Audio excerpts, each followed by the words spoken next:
Woe to you, destroyer, who yourself have not been destroyed. You treacherous one, with whom none has dealt treacherously. When you have ceased to destroy, you will be destroyed. And when you have made an end of dealing treacherously, you will be dealt with treacherously. Isaiah chapter 33, verse 1.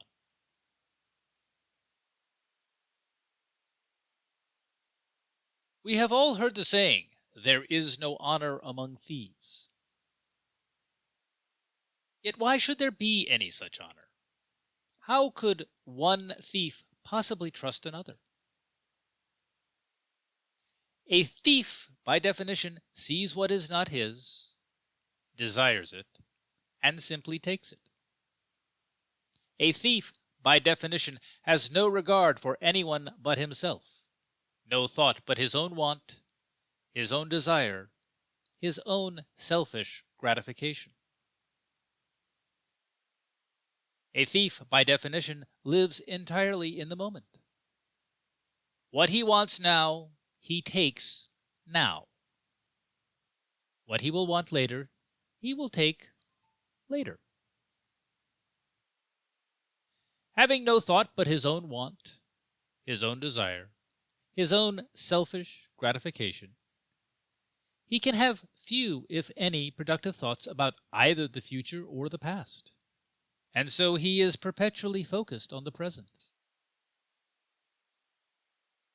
A moment's reflection is all that is needed to see that this is necessarily how it must be for anyone who deals treacherously with the world. By definition, treachery is a violation of one's word, a deliberate breaking of a promise.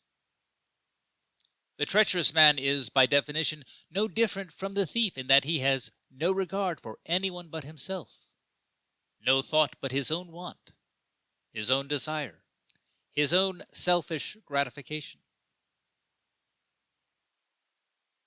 But one more moment's reflection is all that is needed to see the problem within such self-centered thinking. Our wants and our desires are inherently fickle, existing only in the moment. What we want today is different from what we wanted yesterday. What we want tomorrow will be different still from what we want today. What we want in any moment has little or no bearing on what others around us might want. What they want is likely to be in a similar constant state of flux and change. Thus, if we focus solely on our own wants, our own desires, our own selfish gratifications, we are necessarily at odds with all those around us. If we want what others happen to want, or happen to have, we can very quickly be in direct and even violent conflict with others. When we want what others do not want, when we pursue what others reject, we quickly find cooperation, collaboration, and mutual effort of any kind difficult, if not impossible. Cooperation, collaboration, and mutual effort of any kind necessarily presume a shared want or a shared goal, some objective held jointly by all who are involved in such effort. If pursuing our wants impedes the pursuit by others of their wants, we very quickly can again find ourselves in direct and even violent conflict with others. One does not need to be a deep philosopher or a devoutly religious person to see that there is a natural, inevitable link between greed and violence, between treachery and conflict. Every act of thievery, every act of treachery, every word violated, and every promise broken is invariably an attack on someone. If we steal, we attack someone. If others steal from us, we are attacked. If we break our promises, we attack those to whom we made the promises. When others break their promises to us, we are again attacked. If we are attacked, when we are attacked, the natural and appropriate response is to defend. Violence necessarily begets violence. If we attack others, the natural and appropriate response, again, is to defend. Violence necessarily begets violence. Treachery thus leads inevitably to violence, even if the immediate act of treachery itself is not violent. Treachery invites treachery, and therefore recommends conflict and violence. But we are not called to treachery and violence.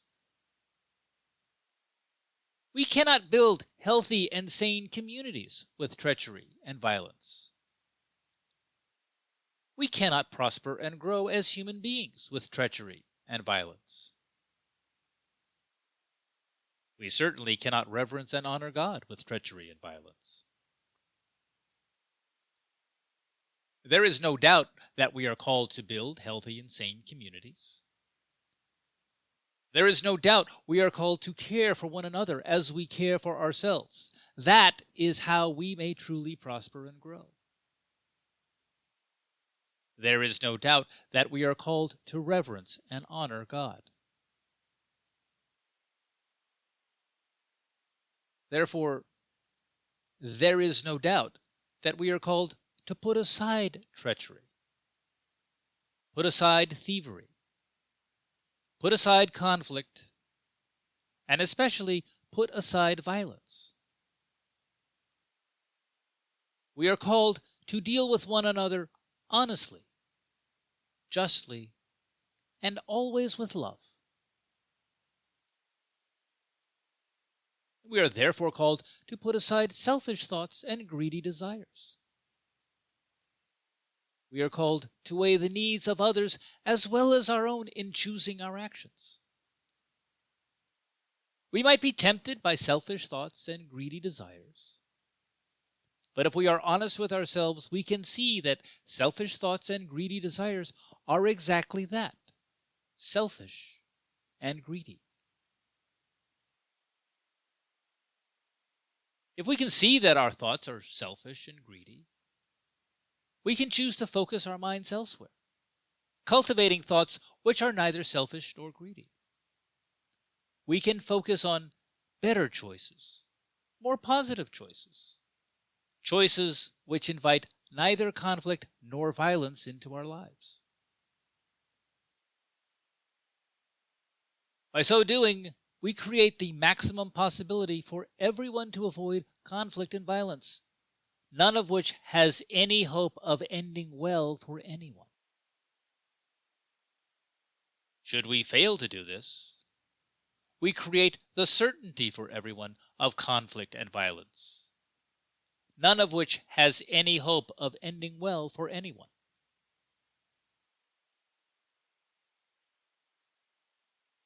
My prayer is that I will always have the strength to resist temptation and not let desire rule my thoughts.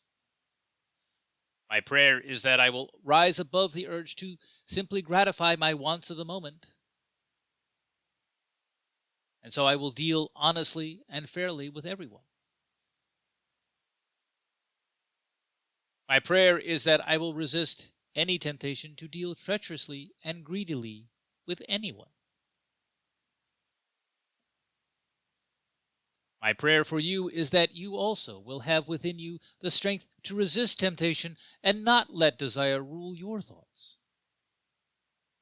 My prayer is that you also will rise above the urge to simply gratify the wants of the moment, and so you also will deal honestly and fairly with everyone. My prayer is that you will resist any temptation to deal treacherously and greedily with anyone.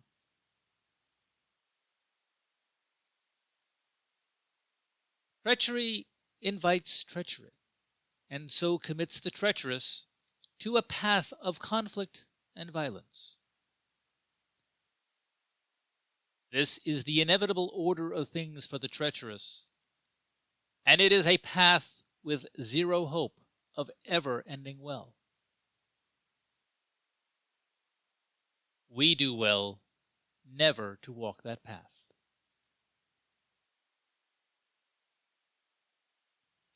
Thank you for listening, and God bless you.